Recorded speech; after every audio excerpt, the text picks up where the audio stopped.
Hello to all of you. Sorry for missing yesterday. I just had other stuff that took over.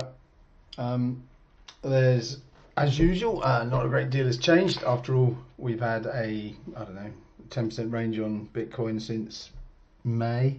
So I wouldn't call it the most exciting of things. We're revisiting the point of control, which you can see on the screen here. So this here is a point of control and we're visiting it. You can also see these marks, these green lines here called, which is made by our MP blocks indicator. And these are daily MP blocks. So, you know, they're quite powerful and it halted the fall yesterday. But overall, I think the whole thing is very greatly about the weakness of the US stock market rather than anything else. So let's waste no time and look at the US stock market. So as you know, I am somebody who's quite interested in not getting short into this because personally I think the stock market is something that could rally quite significantly. Here's your daily. I probably don't need this thing, let's just hide it.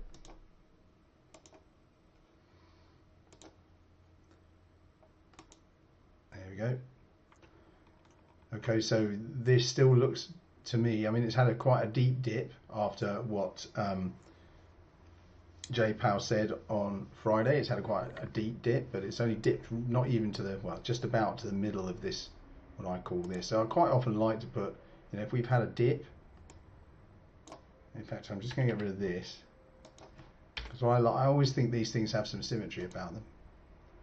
So if you take it from, you know, we had this rally, so this is the original center. Let's just do another one, which goes around here. And look, see the center of both of those? Very powerful point. And that's the moment, that's just where we're sitting. And so, you know, stock market could go up, could go down from here. Personally, I'm slightly bullish on it. You know, I've said before that I believe it to be something that,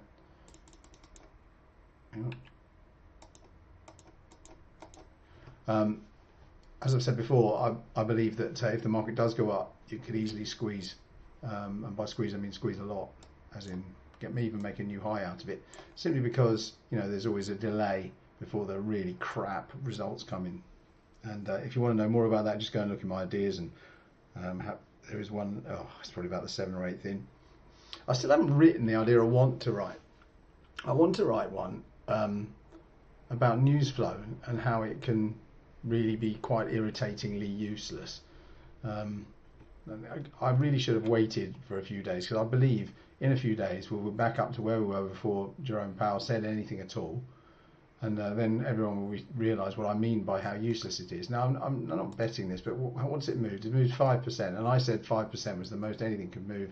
And if you look at 5% in the grand scheme, so let's grab this 5% and put it anywhere we like. I mean, we've had much bigger dips on other things. And so what happens is that news gets pushed. You know, 5% is pretty much what happens. It's quite a big one to go down 5% from Friday. But truly, you know, is it a lot? Not really. So the thing I want to put out is, you know, a whole series, because I get a couple of news feeds and I always quite like them as indicators, sort of contrarian indicators. So if everyone says, oh look, gold's in the poo and gold's going down, you know, look at this, next level for gold is like 1500, then I think to myself, oh, that's interesting. Actually, you know, quite often at that stage I was literally considering buying gold. And this is just an example. I mean, we can look at gold in a minute if you want, but really what I'm talking about is the news seems to just tempt you to trade. And of course this makes sense because it's all part of the whole sort of monolithic trading thing. Okay, so what are they trying to get out of you? They're trying to get out of you as much commission as possible. And if you're a you know, if you're a retail trader, they want you to trade a lot because they know that on average retail traders lose. So it's a numbers game, and they'll win as long as people keep trading all the time, which is great for them.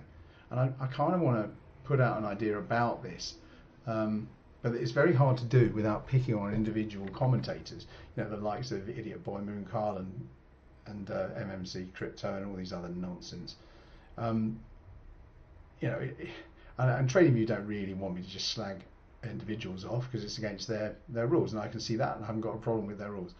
But it's really the whole block, the whole sort of news thing gets on my nerves, because really all they'd want you to do is trade. So they panic you at the bottom and they encourage you at the top, you know, because they just want you to trade. And is it a coincidence that at the top, you know, they're saying this is going up forever, and of course you buy more and then it,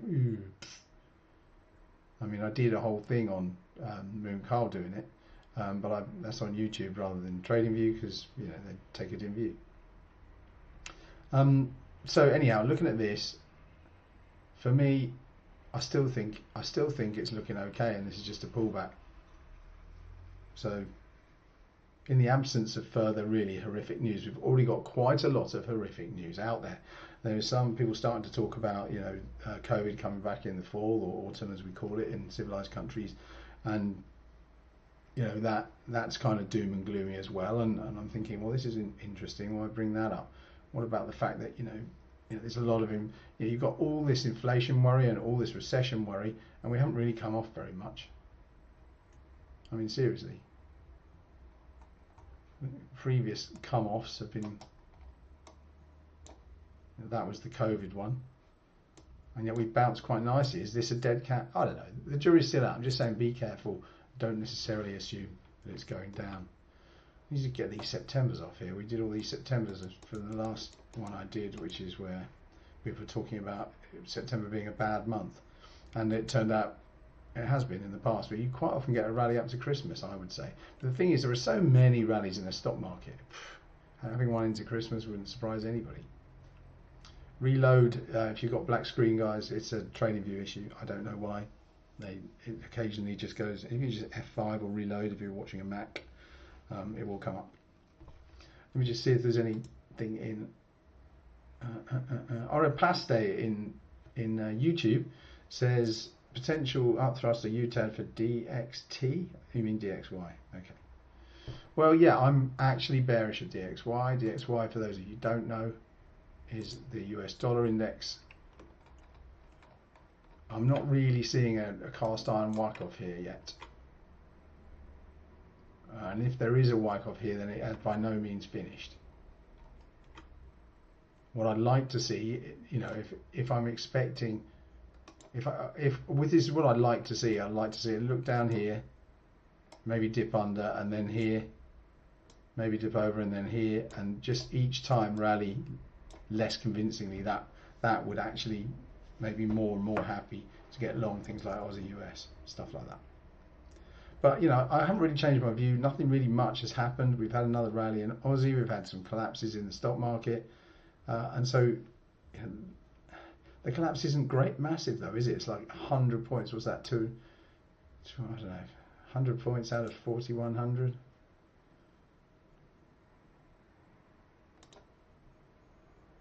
So even if you take it from the top down to here, it's 8%. It doesn't look massive to me. So anyhow, I don't think the picture's changed. I really don't. And I think that it's interesting that, you know, Powell comes out and says these things at a time like this. You know, I think it's interesting that the news is flaked like that. But all I would say is, you know, we only drop down to the centre. Now, if we make serious inroads into the downside, then I'll reconsider my thoughts. But at the moment, we're still on the upside of this particular thing I've drawn here. Now, you may think that's pretty arbitrary, but if you've just tuned in, let me tell you how I drew it again.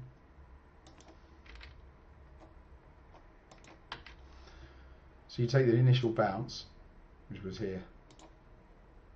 So from the low to this high, extend it out, and then when it extends out, you've got a new one. You've got a new high low as well. So you can go from here to here, and look how the centers coincide. So this is a very powerful area. Okay, so what's my take on silver for Hardeep SP?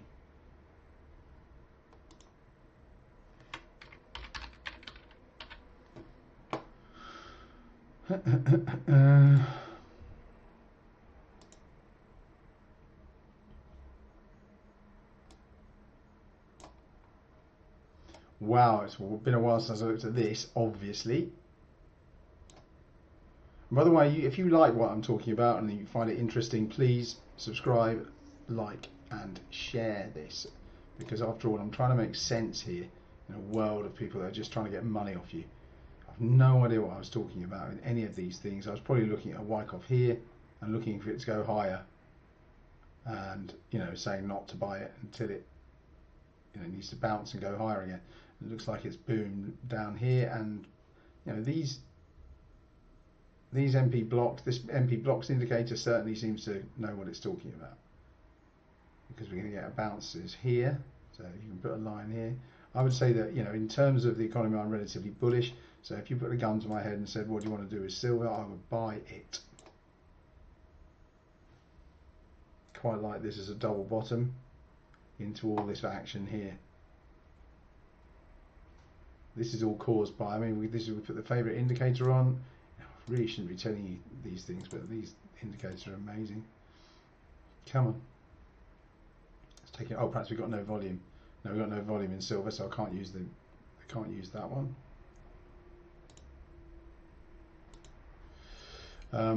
If someone's got, actually we could do silver futures. That'll probably have volume. It does, okay. So let's get ourselves interested in that. This is another indicator we use internally. It's not always great on, but you can certainly use it at times when it's all to do with 9 gaps. That one's a freebie that you can all see. I'm going to switch it off to avoid having a look at this. So the silver futures, interestingly, there's obviously some kind of premium at the moment because we're still too high for this big area down here. Let's have a look at the fixed range volume profile. Let's just take it. Okay, so here's the big, these are the big lumps, so you can start marking it up. There. There. There. And another one up there.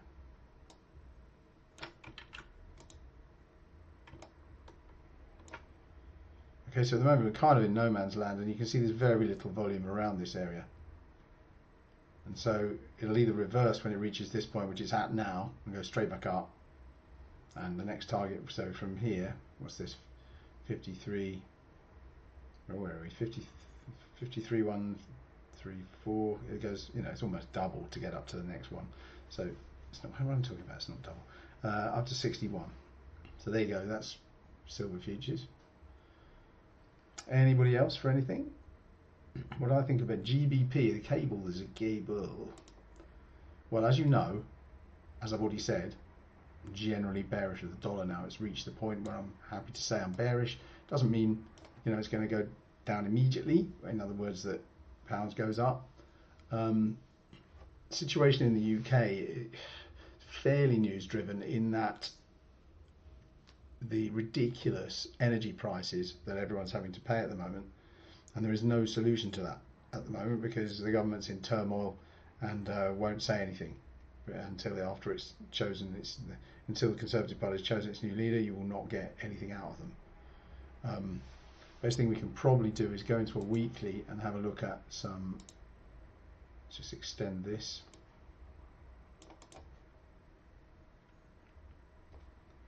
So the vast majority of this, the really high volume stuff,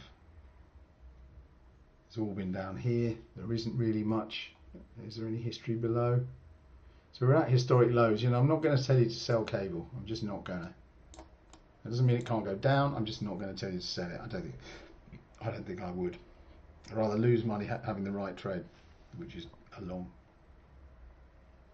Very weak though, isn't it? 116.